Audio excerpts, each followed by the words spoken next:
This story is a true account that unfolded over more than 10 years, involving my current wife, my older brother, and even the entire town, dragging all of us into the depths of terror.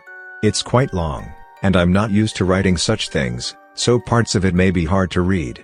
Please bear with me. Everything began when I was in the 3rd grade of elementary school. My brother, along with 3 of his friends, invited me to go to a place in our town that all the adults had strictly forbidden us to approach, saying, "Never go near there." That place was an abandoned, run-down shrine. Even as a child, I found it extremely eerie and unpleasant. To be honest, I wasn't keen on going, but my brother and his friends basically forced me, so I reluctantly went along. On the day we were going to carry out our plan, my brother and I went there around noon to scout it out. We found a man in his mid-20s who had apparently come to this town at the request of the town hall or the mayor. Someone had hired him for some job. He was at that very location and told us firmly, "Hey, you two, no matter what happens here, you must never come. It's better to stay away. Go on home." Okay? He sent us away, but that very night, my brother and his friends went ahead with their plan. First, the shrine is situated on high ground in the town, and from there, you climb a slope to reach it. Several torii gates are lined up along that slope, creating a rather unsettling atmosphere. At first, we were all bunched up, walking together, but then someone said, "Let's split up." And so we divided into groups, me with my brother, and the 3 friends by themselves. After walking for a while, the air, or maybe the space around us, suddenly changed somehow. I was about to tell my brother, "I want to go home," when he spoke first. "Let's go back, right now." He grabbed me by the arm, and we turned around to leave. We were nearly at the torii gate when my brother abruptly froze in place and stood there shaking as he stared straight ahead. I was terrified, but I looked in the same direction, and there they were. Several children stood blocking our way. When I looked at their faces, they were all half rolling their eyes back, expressionless. Unable to bear the terror, my brother started screaming, yanked my arm, and began to run. We plowed right through those children, and I thought we'd made it out when my brother suddenly let out a shriek and collapsed. I looked over at him, and the children from earlier were clinging to him. I tried to escape and call for help, but my body wouldn't move. I realized my lower body felt oddly heavy, so I looked down, and there was an old woman, her eyes rolled back and her teeth bared, clinging to my waist. At that moment, I felt less fear than the certainty that I was about to die. As I prepared myself for death and shut my eyes, the old woman who was clinging to me whispered directly into my head, "Come here, come on over, come to this side." Hearing that, even though I had steeled myself for death, I was suddenly struck by overwhelming terror, and my eyes snapped open. I saw that the old woman was crawling up my body, her face right in front of mine. I screamed with all my might, but despite my screams being so loud, no one in the area seemed to notice. Wondering what had happened to my brother's friends, I turned to look at him. He was being dragged deeper into the shrine by those children. I cried out desperately, calling for help. Then, from behind me, I heard a familiar voice. "You're safe now." The instant I heard that voice, the weight on my body lifted. I turned around and saw the man we had met earlier that day. Behind him was a whole crowd of adults. I could hear shouting and voices full of concern. "Are we saved?" I looked over to my brother, and he too seemed safe. Relief washed over me, and I collapsed to the ground, my legs giving out. As the men spoke to us with worry in their voices, my brother managed to tell them that there were still people deeper inside. The man's expression changed and he shouted, "That's bad. We have to go save them now or it'll be terrible." Then he ran off with several other adults. My brother's friends were found inside the shrine. They had changed almost beyond recognition. Their lives were saved, but their minds had apparently been shattered. Those people left town, went to a hospital, and were admitted there. We were all scolded like never before, and our mothers cried. I heard later that the shrine had originally been a normal one, with a priest who possessed a fair amount of spiritual power.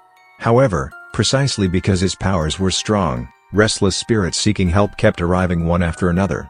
At first, the priest dealt with them properly, but eventually, he couldn't bear it anymore and fled. Normally, if a shrine's priest leaves or if a shrine is demolished, there is a proper ritual you have to perform to purify the site and then enshrine the deity somewhere else. But this shrine was left completely unattended, so the deity still resided there but had no one to take care of it. Meanwhile, the spirits seeking salvation continued to gather, causing the deity's nature to become distorted. In the end, it turned into a den of evil spirits. The man, it turned out, had been dispatched from a main exorcist organization, so to speak, at the request of the town. According to him, this shrine was in worse shape than anything he'd ever seen, and fully purifying it would require a long period of time. We underwent purification and then were sent home. I swore never to go near that place again. I'd had enough of such horrors. But that incident was only the beginning.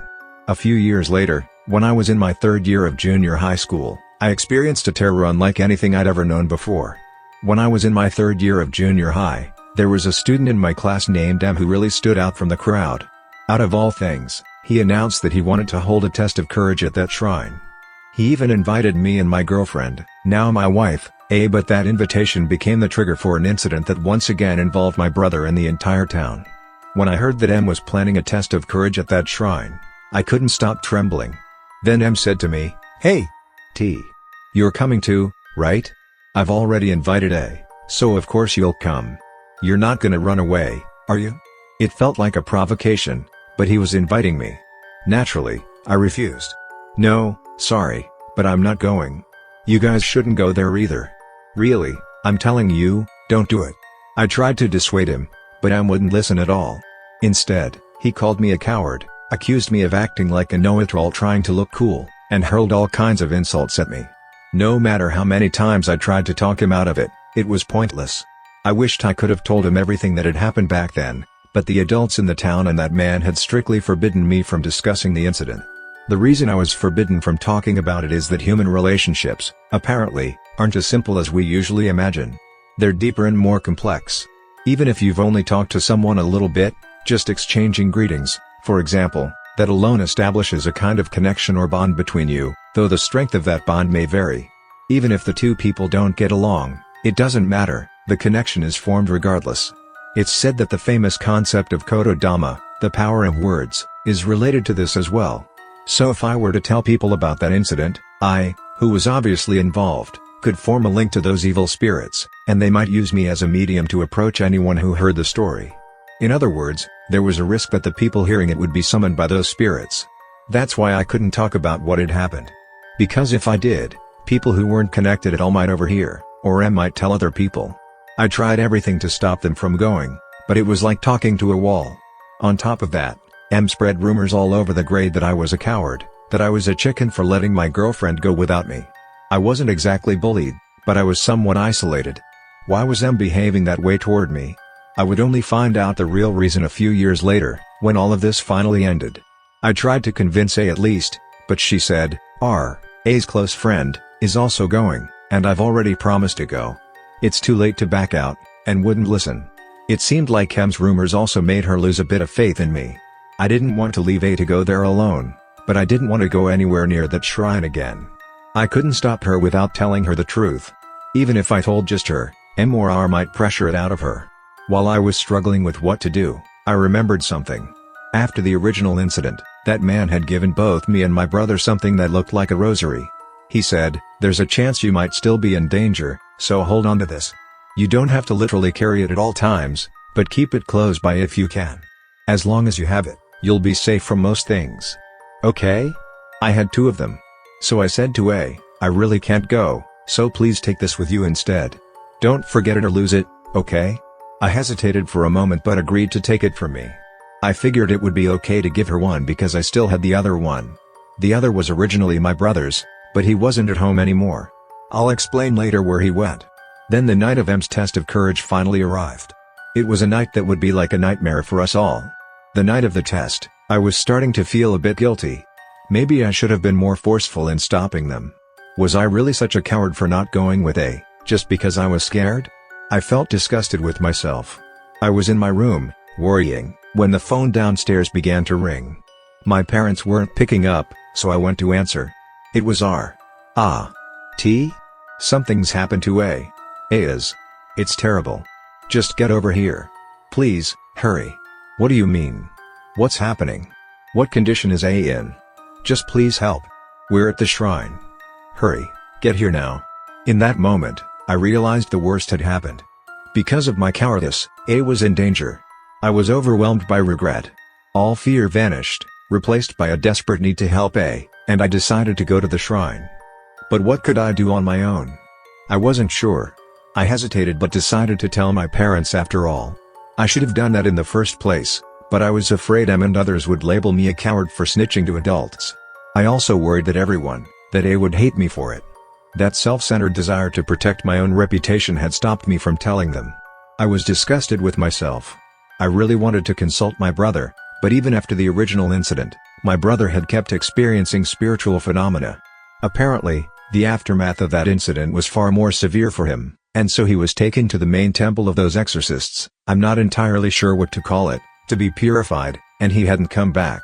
When he left, he gave me his amulet and said, "I'm off to train, so you keep this. 2 are more effective than 1, right?" When I told my parents about M's plan, they were in a complete panic. They said, "Let's gather everyone in town and contact those people. Don't you dare leave this house," and rushed out. But I was just too worried about A and the others, so I headed to the shrine on my own, before anyone else. Looking back, I should have wondered, even if R knew my home phone number, which wasn't impossible for a classmate, how did they call from the shrine? At that time, cell phones weren't that widespread, and nobody in our class owned one. I reached the first Torii gate. It was just as ominous as before, and I hesitated to enter. But I steeled myself and walked in. Despite trembling with fear, I noticed something strange. The evil spirits were nowhere to be seen. The shrine's grounds were eerily quiet. Too quiet, in fact. If something had happened, I should have been hearing shouting or screams. I walked on and saw someone sitting down. When I looked closely, it was A. I rushed over. "A. Are you okay? What happened? Where is everyone?" I said, supporting her by the shoulders. Ooh. I started crying. "What happened? Are you hurt? Where did everyone go?" "I don't know." While we were walking, everyone suddenly stopped talking and went on ahead. I tried to catch up, but I fell, and no matter how much I yelled, they wouldn't answer. Then some strange children appeared and dragged me here. Hearing that, I immediately realized how bad the situation was. It was so similar to what happened before. And then I remembered that phone call. My attention snapped back to A. "Anyway, let's get out of here." I turned around and saw some children watching us. Crap, I thought. I quickly helped A up and tried to run. Then I noticed something else. Those kids' expressions were different from the ones I'd seen before. They were glaring at us, their faces full of anger. "That's them," I whimpered tearfully. "They're the ones who pulled me over here. Go away. Get out of here, now." They spoke those words to us. As I stood there, staring at them, a realization hit me. I know these kids. The moment I felt that, I realized who they were. They were my brother's friends who had been caught up in the original incident. "Oh, that's it. So it's you guys who brought A here, right? And now you're protecting us from the evil spirits, aren't you?" I was crying. I turned to A and said, "These kids are okay. Let's leave now. The adults will be here soon, and they can help look for everyone else then." I nodded and stood up. But at that moment, the atmosphere around us abruptly changed. I also sensed it and stopped walking. We looked around, and there they were. The evil spirits, standing around us like they were surrounding us. "Ah! Kya!" A and I screamed simultaneously and collapsed on the spot. It seemed like the children's protection had reached its limit. All we could do was cling to each other in terror. However, the spirits didn't come any closer. I quickly realized it was because we each had an amulet. I looked at A and saw she was still wearing hers on her wrist. Maybe because we had 2 amulets between us, the spirits couldn't get any nearer. "A, we have to run. The amulets might help us. Don't stop, don't look back, let's just run, okay?" I nodded, and we held each other's hands tightly. I picked up a random stick off the ground. I knew it was probably pointless, but I swung it around wildly as we ran. I could feel them chasing behind us, but we kept running. When the Torii gate came into view, I shouted, "Once we pass the gate, we're safe. We're almost out." We kept running, and finally made it through the gate. Relief hit me, and we both sank to the ground. But when we lifted our heads, those evil spirits were still right there, just a short distance away. There were so many of them. It had only been 4 or 5 last time. I thought the shrine was slowly being purified, so there should have been fewer spirits. And how had they managed to come out of the shrine? We had the amulets, why were they able to get so close? We'd just been safe a second ago. We trembled in fear as they came closer. "No. Why? What did we ever do to you? Please forgive us. Please spare us," "Somebody help! Mom! Mom!" I shrieked, crying. I screamed for help as well, but no one noticed. Then I realized there were no streetlights or lights from the nearby houses. Nothing. It was pitch black. I felt myself being dragged by them, back inside the torii. I started thinking, I guess this is it for me, huh? I seemed to have lost consciousness. She wasn't screaming anymore. Just as we were being pulled across the threshold, there was a thunderous crack, bhiv. That sound shocked me back to my senses, and I looked around. The spirits were gone. Streetlights and lights from the houses were back in view. A was equally stunned. Huh? Are we saved? We said, looking at each other. Then we noticed both our amulets were broken. Could they have shattered in our place? As I was trying to figure it out, the adults arrived. Among them were the exorcists, and to my surprise, my brother. I explained everything that had happened. We were scolded harshly, but they were kind overall. The exorcists and the adults decided to go in to find everyone else. Amazingly, my brother planned to join them. "I'm not exactly uninvolved," he said. "And apparently, to fully purify me, I need to go back in there at least once more." I asked if I could join them too. Of course, everyone was against it, but I insisted. This was partly my responsibility, and more importantly, there was something I absolutely had to confirm for myself. I stood my ground, and eventually they let me come along, on the condition that I never act alone and never stray from the group. I looked at me like she understood why I had to go, and what it was I needed to confirm. Shaking off my fear, I followed them back into the shrine. On the way, I told my brother about seeing his friends, and tears ran down his face. "Yeah, they passed away just the other day," he said. "They visited me, too. They came to protect you, huh? Thank you so much." He wept, expressing his gratitude to them. I cried too, thanking them. A little while later, my brother suddenly collapsed in agony. Looking closer, I saw an evil spirit clinging to him. One of the exorcists tried to drive it away, but it was powerful, and it took several of them to finally succeed. We found our classmates in front of what appeared to be the shrine's sacred object. The place was covered in blood. I couldn't help but throw up. An ambulance was immediately called, and they were taken away. They were seriously injured, but at least they weren't in life-threatening condition, which was a small relief. However, I wondered how a spirit could directly injure a physical body. Then we found M behind the shrine's giant tree. M was already dead. They told me not to look, so I never actually saw. But I realized this was exactly what I had needed to confirm. I'll explain the reason in a moment. After that, the exorcists decided they couldn't leave the shrine as it was, so a massive purification ceremony was planned. Under normal circumstances, since there was still a deity present, albeit a distorted one, the best approach would be to cleanse the site little by little, slowly returning the deity to its original state.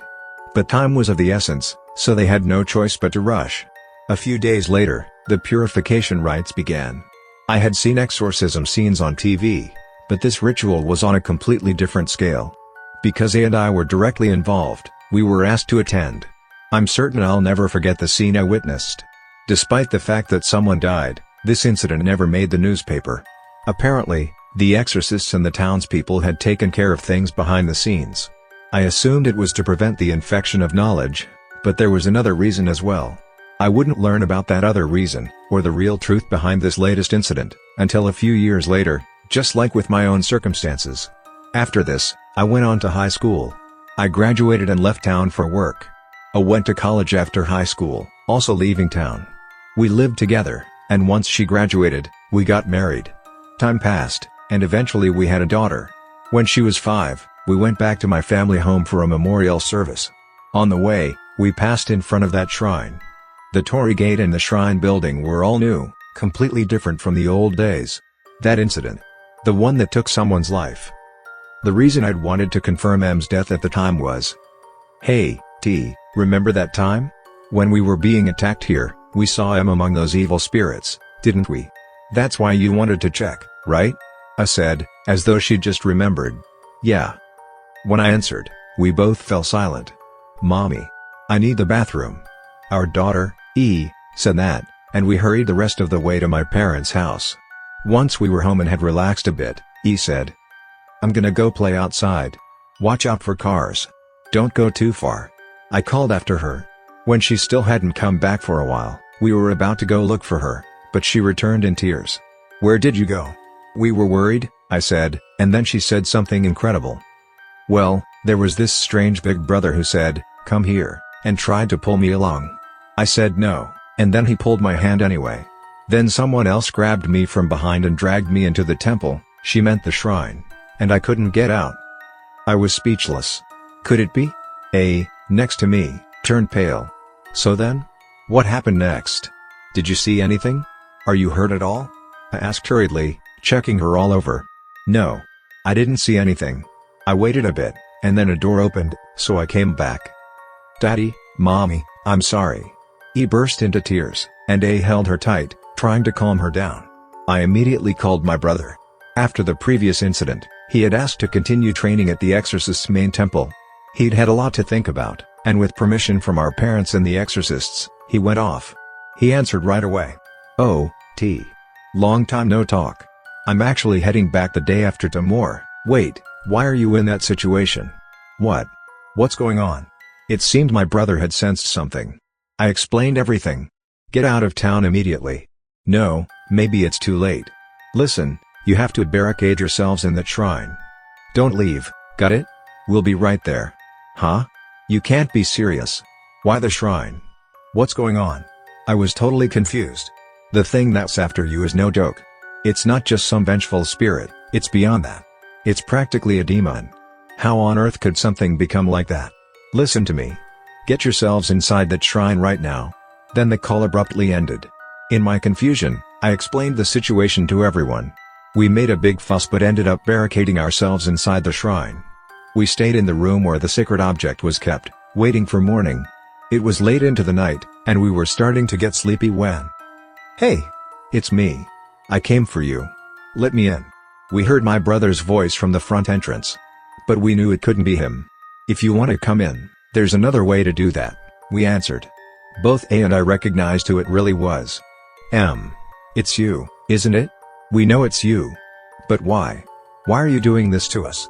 The moment I said that, the entrance was forced open, and there stood M, looking exactly like he had in the past. Oh. That's the big brother who tried to pull me along. E said. So it really was him. That all but confirmed it. And likely, the one who grabbed E from behind and pulled her into the shrine was the deity enshrined there. Sensing that the deity had returned to normal, I realized it must have stepped in to protect E, who had once been a victim of the shrine's terror. I could feel that presence near the sacred object. Mommy, Daddy, how come that big brother's body is all black and he doesn't have any eyes? E asked. Looking at M again, he was shrouded in a jet black aura. It wasn't that he had no eyes, his eyes were pitch black. And the hatred, resentment, and murderous intent emanating from him was enough to make me faint on the spot. A demon. I recalled what my brother had said. That's exactly what M had become. How could a human being turn into something like that? Filled with both a sense of responsibility to protect my family and paralyzing terror at the figure in front of me, I trembled. For a while, we just glared at each other, M, and me with A and E behind me. He probably wanted to attack us, but couldn't get past the power of the sacred object. I stood in front of A and E, trying to shield them. I clutched E tightly. Morning would come soon. Once it did, M's power would weaken, and the exorcists would arrive and finally purge him. M seemed to realize that, and he glared viciously at us and the sacred object. He muttered something, shifting his gaze between me, A, and E with his black eyes, and then vanished. It was dawn. I thought, it's over. A was crying. E was asleep. Not long after, my brother and the others arrived. They began another purification. Because our enemy was who he was, it took a lot of effort, but in the end, they managed to finish. Then we were called into the room with the sacred object, where they explained this whole incident as well as the real story behind the previous one. First, about M. Once someone has become as demon-like as that, purification or exorcism is impossible. They said they had no choice but to erase him. Erasing the soul completely. That meant removing him from the cycle of reincarnation as well as from the afterlife. A true, total death. I couldn't imagine anything more horrifying. As for the previous incident, I'd heard M's death was mysterious, but the truth was that he committed suicide. They said he also inflicted the injuries on our classmates by using the evil spirits. Back then, he had been the one controlling the evil spirits the whole time. He had set up that test of courage from the start, targeting me and A. That's what they told us. My brother said he learned all of this when he purified M. Apparently, M's grudge against me had begun over something small. It was minor at first, but it gradually grew. He became resentful whenever people compared the two of us, blaming me for nearly everything.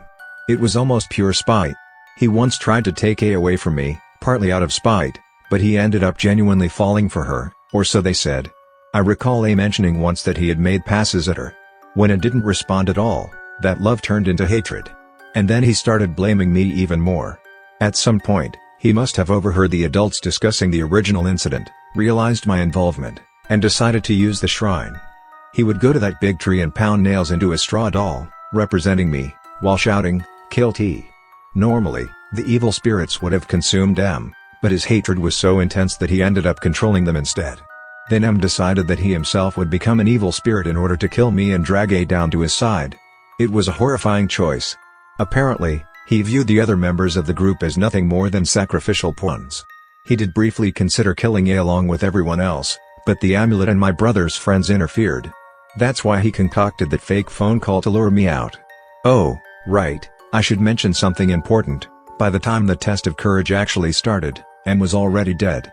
He'd hanged himself on that big tree, facing the straw doll meant to represent me. Which is probably why they told me not to look. He manipulated the evil spirits to come after us, but because of the amulet, they couldn't do much harm. He somehow made it possible for the spirits to leave the shrine, too. But at that time, even though we couldn't see them, my brother's friends were apparently working to protect us. Then, when the amulets finally shattered to protect us, they forced us back inside the shrine. During the big purification, M hid himself in that big tree, pretending to be purified while he continued to nurse his grudge, waiting for another chance. He found one when he spotted E. But now the very deity he once tried to exploit was restored, and its power ended his hatred once and for all. I didn't know what to say. I was shocked to learn that, without realizing it, I'd been at the heart of everything. Ah, that's why M disappeared, muttering. The others hadn't heard it, but I did, loud and clear. Why is it always you? I cried. I felt so guilty, over the people who had been dragged in, and over M too. I was furious at myself. It's all over now, okay? Everything's fine. You're safe. I cried as she comforted me. Daddy, Mommy, are you hurt? Did that big brother do something to you? He asked, looking worried. We both hugged her tight and cried together. The nightmare is finally over, I thought, consumed by guilt but also relief.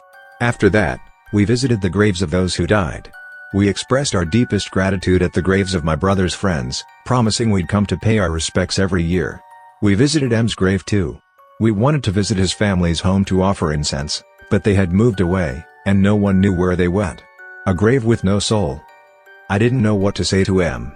All I could do was light incense, fold my hands in prayer, and apologize in my heart. Those classmates who were injured by M are apparently doing well now.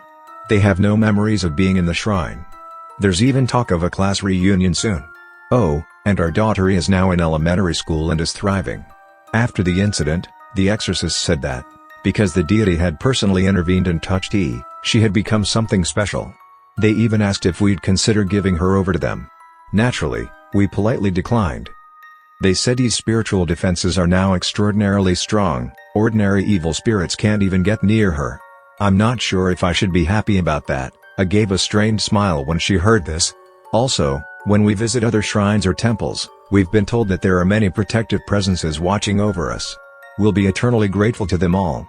Finally, about that shrine. These days, it's completely transformed.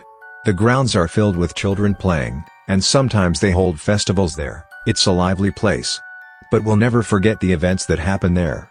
For the sake of the people who lost their lives, and for anyone who visits that shrine in the future, I decided to post this story so that it won't be forgotten, striving to convey it as accurately as possible.